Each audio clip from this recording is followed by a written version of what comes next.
आत्ताच कोणते भाषण करताना सांगितलं की तुम्ही सगळ्यांना बरोबर घ्या. सगळ्यांना बरोबर घ्यायला काही चिंता असायचं कारण नाही. पण सगळे म्हणजे कोण?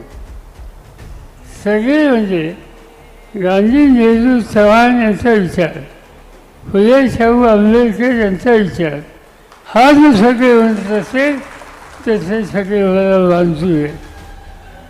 पण सत्याच्यासाठी भाजपबरोबर जाऊन बसायचं ही भूमिका कुणी मांडत असेल तर हा विचार काँग्रेसचा विचार नाही. आणि त्यामुळं कुणाशीही संबंध ठेवा पण भाजपशी संबंध हा काँग्रेसच्या विचारात असू शकत नाही. आणि त्यामुळं अशा पद्धतीने संधी साधूपणाचं राजकारण हे आपल्याला प्रोत्साहित करायचं नाही.